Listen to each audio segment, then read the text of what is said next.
In the first part of calculus, we found what is called a derivative. For instance, consider the parent function f of x equals 5x to the power of 3 minus 2x squared plus 5. We found the derivative. There were different notations for that. We had Lagrange notation, and we employed what was called the power rule, bringing the exponent down. So we have 15 x to the power of 2 minus 4 times x to the power of 1, and then the derivative of the constant 5 is 0. Consider also this other function. We might say that this is the parent function, and then its derivative. We can use a different notation, which is Leibniz notation. And again, we use the power rule. I'm going to rewrite this as x to the 7th minus 3x to the power of 1/2. All of this should be reviewed for you. And then I'll just use the power rule. So dy dx is 7x to the power of 6 minus 3/2 x to the power of negative 1/2 plus 2. In both of these cases, we have a parent function. Then we use the power rule to find the derivative function. Same thing over here. We had a parent function. Then we found the derivative function using the power rule. And so the next branch of calculus is if I give you a derivative function, let's say f prime of x equals 3x to the power of 4 minus 2x to the power of 3 plus 7, could you find the parent function? And we call that parent function the antiderivative. So the second half of calculus, I give you a derivative and you find the parent. You find the antiderivative. Can you do that here? Can you inspect this function and kind of work it out intuitively, figure out how to find what function gives us this as the derivative? And if you're able to come up with the parent function, f of x equals 3/5 x to the power of 5 minus 1/2 x to the power of 4 plus 7x plus some constant c, if you're able to get that, chances are you already know the reverse power rule. And now that's the end of the quick introduction. We are about to take the notes following along in your notes packet. Please write the following in your notes packet. Let's start off by saying, let the derivative with respect to x of some function f of x, let that equal f prime of x. Then this describes a relationship. F prime is the derivative of f of x. And then we can say, like my relationship to you, you are the student of me, but then I can say I am the teacher of you. So f prime is the derivative of f, and then we will say that f is, and I'm going to use the word an, I'll explain that later, f is an antiderivative of f prime. Now likewise, if we let's call some parent function f prime of x, suppose that the derivative of big F is little f. Well, we have the relationship. Little f is the derivative of big F, and big F is an antiderivative of little f.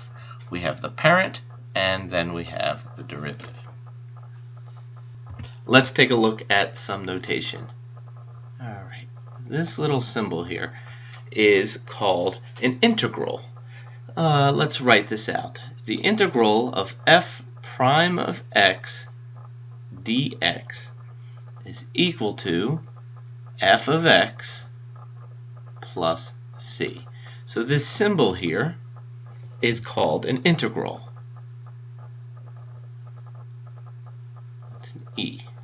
integral. Now, this integral doesn't have what we call bounds. There's nothing at the bottom, no number at the bottom or the top. So this is called an indefinite integral. Next, the part that we have inside the integral, just like you have inside a radical, you have a radicand. Inside the integral, we have an integrand. This little guy out here, the dx, is called a variable of integration, and it tells us the variable of interest. Next, we have the f of x part, and this is an antiderivative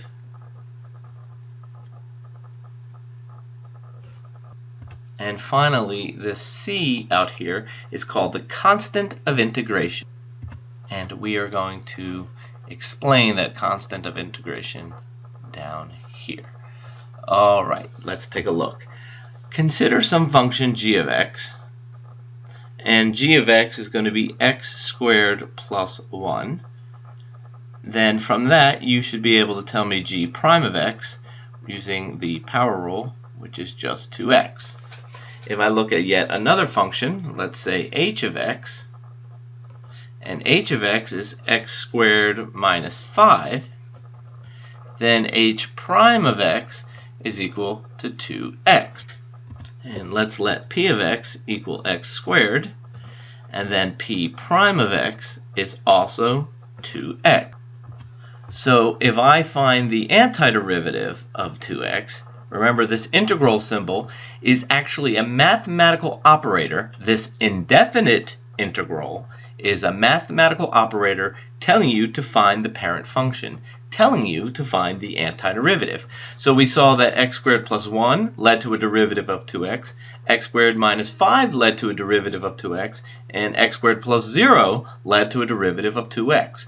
So the antiderivative of 2x dx, or with respect to x, is going to be all the functions that have the property x squared plus some constant of integration. No matter what constant I provided out here, when I take its derivative, it goes to 0. So I need to tack on the constant of integration. This quantity x squared plus c gives us a family of functions, a whole family plus c. There are infinite many. It's a whole family of functions whose derivative is 2x. That's the idea of the antiderivative. Now, while on the first page here, we're going to write some properties of integrals. The first thing I'm going to write is the reverse power rule. Remember the power rule, this is just the opposite. So if I ask for the antiderivative of x to the power of n with respect to x, the reverse power rule, maybe you already know this or have discovered it at this point in the video, but let's just do it together now. Before we reduced the exponent by 1, now we have to increase the exponent by 1. And before we used to take the original exponent and multiply it as the coefficient, but now we're going to divide the new exponent to our expression to find the antiderivative, and don't forget we need a plus c for the constant of integration. And you can see here this doesn't work for one case. If n plus 1 is equal to 0, it won't work because I can't divide by 0, so we'll say n plus 1 cannot equal 0. Let's take a look at some other properties. What if I simply said the integral of dx? What is the actual derivative here?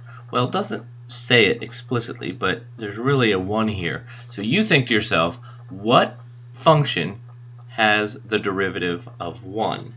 And if you just say x, then you're correct, because the derivative of x is 1. But don't forget the constant of integration. And this continues for no matter what variable of integration we use. So the antiderivative of dy would just be y plus c. The antiderivative of dt would be t plus c. The antiderivative of d smiley face. Whoa, that didn't quite look like a smiley face. A little better. The antiderivative of d smiley face is the smiley face plus c.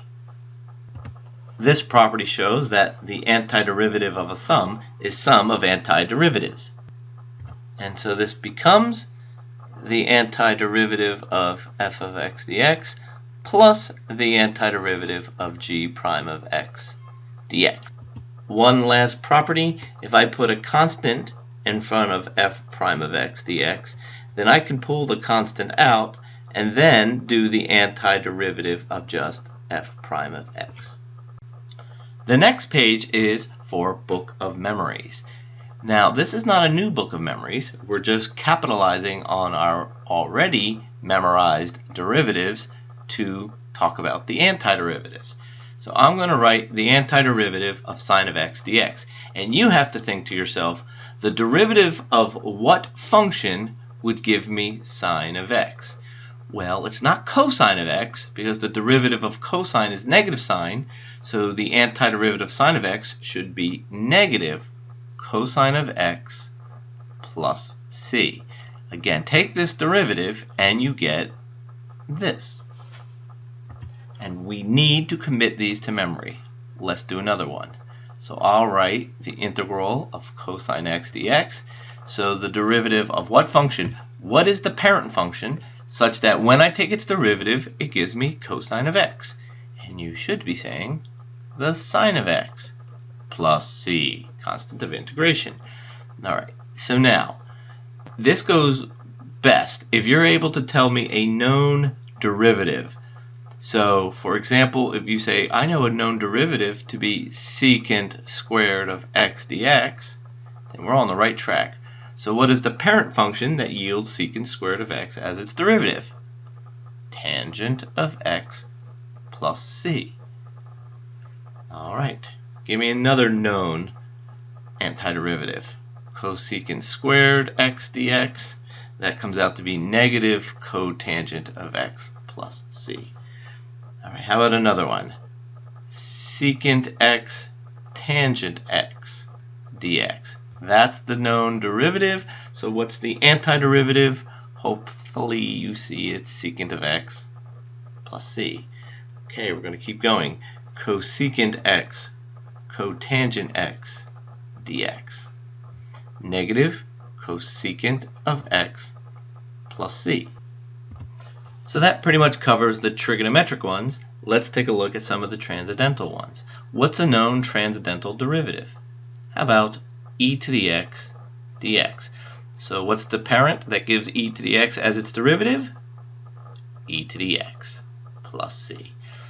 All right, see if you can think of another one. How about 1 over x? We know that the antiderivative of 1 over x is the natural log, but you have to be careful here. It's the natural log of absolute value of x plus c. The reason that it's the absolute value, the function alone, 1 over x, that allows x to be any number except for 0. So its antiderivative must also allow for all values of x except at 0. And if I failed to put the absolute value around the x, well then it would cut off all of the negative x's, which are supposed to be allowed. So we put the absolute value on it to ensure the correct domain. Okay, another transcendental one. How about a to the x natural log of a dx? Do you remember what led to that derivative? Well, it was simply a to the x plus c. In this last part, let's do a couple of the inverse trig. You remember the derivatives of the inverse trig? How about 1 over 1 plus x squared dx? Do you remember the antiderivative? Should be inverse tangent of x plus c. What's the next one? How about 1 over the square root of 1 minus x squared dx? Remember that? Inverse sine of x plus c. Do you remember the derivative of inverse secant of x? The integral 1 over the absolute value of x times the square root of x squared minus 1 dx. Here is our new book of memories. Please commit it to memory. It will make your life a whole lot easier. Now, I'd like to end this page with a theorem. Let's see if you can tell me what this is. Take the derivative of the antiderivative of f of x dx. What will that come out to be? Hopefully you see f of x. This says find the parent function of little f, which we'll say is big F, and then we take the derivative of big F, which brings us back down to little f. We could also say, what is the antiderivative of the derivative of f of x dx? Well, this says first find the derivative of f, which let's call it f prime, then let's take the antiderivative of f prime, which brings us back to f, but since the last thing I did was the antiderivative or integral, I need a constant of integration. So the derivative of the integral is f, and the integral of the derivative is also f. One of them has plus c.